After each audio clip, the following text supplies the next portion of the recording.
Well, guys, I know it's going to be hard to contain your excitement, okay? Just try your best, but it got announced today that we get another week of the Dream Chasers promo, and the team has been leaked, and we have an SBC leak as well. We'll talk about that, some pack leaks, I'm dead inside, some other random news and stuff like that, of course, as we always do. And it's just more solidified that this promo really was simply the Rude Hullet promo.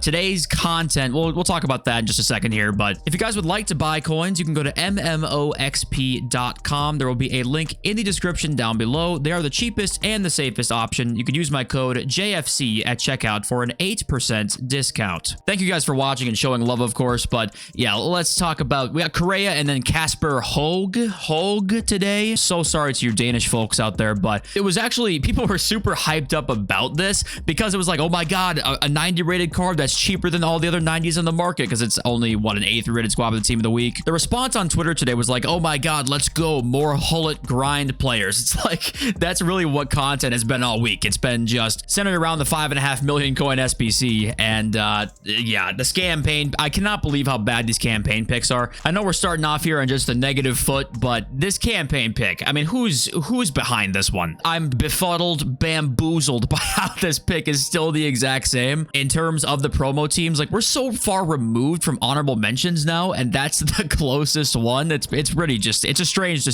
And also, we've talked about it the last couple days, but if you check Reddit right now, or check Twitter, but mainly Reddit, where there's a lot of discussions going on about the game, all it is right now is literally just, why is the pack weight so bad? I cannot pack anything right now. And we're just beating a dead horse at this point, talking about how bad it is, but all this stuff is very calculated, right? And I saw this reply down here saying, you know, pretty convenient how pack weight is the worst it's ever been, and a 500k Evo comes out at the same time that juices every big time striker even more. Everything they do is very calculated. And, you know, it's like, I think most of us watching the channel have been well aware of this for a long time now, that what they do is very calculated, but it's nice seeing everybody kind of catching on a bit if people weren't aware of that before. And I saw this comment too. It's like, I refuse to believe they run on vibes. The game is being geared towards revenue demanding shareholders. It's like, that's been the case for a decade now. I mean, they've never run on vibes. It's never been a, hey, we just kind of do what we think is best for the game. No, that's not what this is. But yeah, we've gone into detail about the pack weight a bunch of times, so let's kind of move on here. We'll start off with the SBC League for Dream Chasers Team 2, and that is Gerd Muller, which is nice to see. I don't think he's had a promo card yet this year, so nice to see him get a potential big SBC here. And I think it was AC who said that it's most likely 3 playstyle pluses as well, so you would expect to see something like this for the card. I'd actually expect it to be maybe even slightly better in terms of pace and dribbling there. It seems like to me EA are realizing now that big SBCs dropping must make them more money. At least they think that, because it seems like the SBC size is getting bigger and quicker this year. So I wouldn't be shocked to see Gerd Muller be really, really good and expensive. And then moving on, we've got some team leaks, and we'll kind of quickly go through the team because there's not much to really talk about with them. It's promo cards you won't pack. Mo Salah is in the team. I do wonder if we'll see 3 playstyle pluses on some of the non-icons for Team 2, but we don't have any confirmation of anything yet. Next up is Lewandowski, which is nice to see him get a special card. It does look like the player names for Team 2 are bigger than Team 1, which usually tends to be the case, but the pack weight being so bad doesn't really mean too much. But double aerial plus, that guy might have a 60-inch vert if that ends up coming true, but okay, he's been added there. Valverde is next, and stats are all predictions on every single player that you will see today, I'm pretty sure. We got Kaká leaked, and there's obviously, we still have not heard about a Brazilian icon SBC yet, because that was teased by FUT Police Leaks, who usually is very reliable. So people have been suggesting that it could be Kaká because he's been leaked for Team 2. So I will say that there's a chance he's an SBC. I would have guessed we would have known it already if he was going to be an SBC, but I guess there's still a chance that he could be coming up here. So just be aware of that. Then we got a bunch more, and that was right here. We got 4 more. We got Kimmich making it in, Nuno Mendes, Allison, and Leon Bailey as some players coming in here. And then we got some more actually as well. AC's got 3 more if we decide to zoom in. We have got De Ligt making it in the team, so Man United fans are happy about that. Shirky as well makes it in, and then McCabe was leaked as well. So yeah, I mean, I don't know. This Team 2, I hope is better than Team 1, at least in terms of content, because I mean, this Team 1, besides the grind, the literal grind SBC that they dropped, I mean, there wasn't much here if you didn't do Hullet. And it sounds harsh to be critical of a promo that had, I mean, one of the best player SBCs we've maybe ever seen in terms of just how good the player is, not considering the value and everything, which is a big part of it. But yeah, I don't know. It just feels like this promo just was missing something. And there was this today too. Robo's FUT. Aw shit, here we go again. Center backs going up. We had Saliba and Yap Stam going up by 100,000+ coins before content time today, or yesterday, I guess, when you're watching this video, and it was going around. People were saying, oh my god, there must be a center back Evo. There's a leak going on in the back end in a Discord somewhere, but it turns out it was a pump and dump, and FUT Agent came out and said no daily evolutions and denied it being a thing. So once again, it just shows you the mess that it seems like we're in a little bit with how many leaks and leakers there are now. It can be hard to decipher what is real and what isn't, especially if you hear news that you're like 90% sure it's probably false, right? But there's that 10% chance that if you buy the Saliba at, I don't know, 400k, he could go extinct at 700k. It's 300k profit, and people just get the FOMO and then start buying up cards. So it's just, that's why it works so well. But I was wondering here, this was where I was almost thinking that we were going to see an evolution that would have a pack in the store tied to it. And I think that that's going to be a thing coming up here. But what I thought we were going to see with that center back Evo was this tied with it. And that is the Backline Boost player pick pack, which includes one base icon or hero player pick, one of 3, all items guaranteed to play center back. So I thought, okay, if it's going to be an 89 rated evolution, it's a center back Evo, is really good. There's a lot of base icons and heroes that can fit into that. And I thought maybe that would be tied to it. And that's where that connection comes in. But turns out FUT Agent doesn't think that's going to be an Evo coming up here. But I do wonder if we will start to see these things tied together. It really just makes sense from EA's perspective. I'm sure they're going to make more money if they do this, right? If I drop a center back Evo and, for example, I don't know, let's just say Marcel Desailly goes extinct, right? Or let's say Rio Ferdinand goes extinct. Well, you can open a Backline Boost player pick and get your chance at a Rio. And they drop the Evo and the pick on the exact same day with the knowledge that that's what people will do. Honestly, I'm surprised that that's not already in the game. They're kind of slacking a little bit. But yeah, the rest of it, the only interesting one here, like, what the hell is this maintenance mode players pack? You're seeing this pack because you've completed the squad maintenance foundations objective.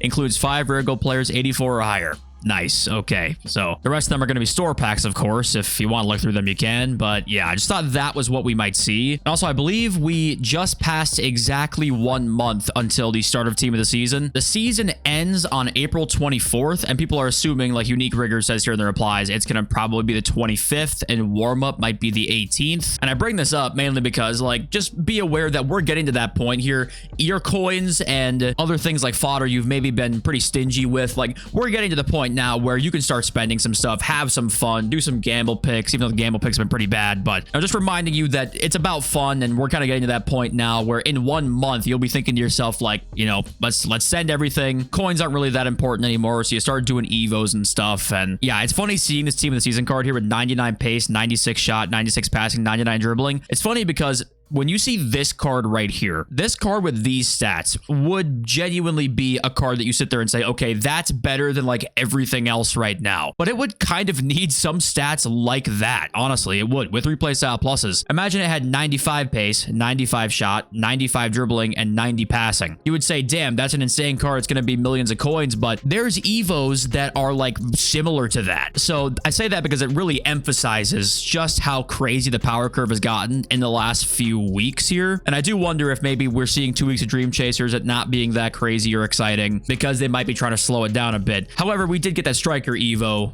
during this promo, so maybe they're not trying to slow it down at all and they're just going fucking balls to the wall because, please God, we got to make up our revenue that we missed in November because we had a disastrous launch. And I was just reading through Reddit and thought this was funny. You know, is it the internet, the game, or me? Hello, people. I'm asking because I want to know if I'm crazy or the gameplay has changed. Like, I'm now having to actively relearn how to pass and not be intercepted because the response time of players is a few milliseconds slower. Yeah, welcome to FC25, my friend. It's not your internet, most likely. It is not you, it is the game. That's usually how these end up working. And okay, with the market right now, there's a tip I want to tell you guys because I think a lot of people really wanted this Vinny card and wanted to try him out. He actually had a lot of demand and some hype today. If you buy a Team of the Week card, or want to buy a Team of the Week card, I should say, you always want to wait until a good 24 hours. You want to wait till Rivals rewards, really, at the bare minimum, to buy a Team of the Week card. Because I was seeing people buy him today for like 1.4 million, and that was a few hours after it came out. So you might even think at that point, oh, it's a few hours, it's stabilized a little bit.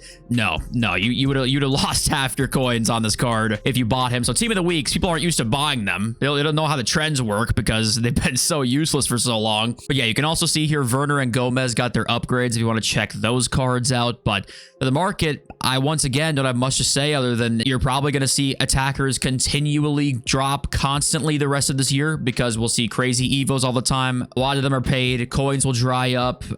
People will be more lenient with them because we're getting later on into the year now. If you want to buy a tradable card, you do basically accept your fate and hope you don't get shafted by an evo that drops. That's all you can do. And okay, let's read your comments now. We've got Ashwall, who basically is just talking about how he doesn't think the market is going to be in next year's game. Even that soon. Next year's game, it won't be there. Now, I bring this comment up not because I agree with that. I think that, like I said yesterday, that probably eventually happens in years and years. But at the same time, I mean, does it really make them more money if they get rid of the market and you can buy players for a certain set value and evolutions are coming out and they're kind of the same as they are now? A lot of them are paid borderline daily. You know, does that equal more money for them if the market is gone and you can't have that chance of packing a tradable card? I feel like that would really hinder a lot of people's wanting to open packs. Maybe I'm underestimating just how untradeable everything is nowadays, but I do feel like getting rid of the market and that chance to pack a huge tradable coin player, that I feel like would at least play a decent size into people's wanting to open packs still. So I don't know exactly how much that affects it, but I do wonder if the market being removed really would make them that much more money, or like, would it really? We got Renz Bartles, who says FUT Champs matchmaking is the worst this year. 1 week I get 13 wins, the next 7 it's terrible for my mental. And that's what I want to talk about in this comment. Don't let it be terrible for your mental. You have to be aware of the randomness that there is this year with matchmaking seemingly in champs, and if you're trying to like improve at the game, don't think to yourself like, oh, I got 13 wins and end up with 7 the next week, I suck, what am I doing wrong? If that is why it's bad for your mental, like you're mad at yourself, don't let that happen because it's very random. If you're mad at just the fact that that is happening to you, then that's worthy of being upset with, but don't let it be terrible for your mental. And Snap Back to Reality says, doesn't anyone think we should have had a best of already? The last one was during winter wildcards, and it's something the game needs to maintain at least something interesting. And I think best of, I thought we were maybe get to the point where we would see that once a month or something like that, where they just throw in like 4 or 5 really old promo teams back into packs. Because right now,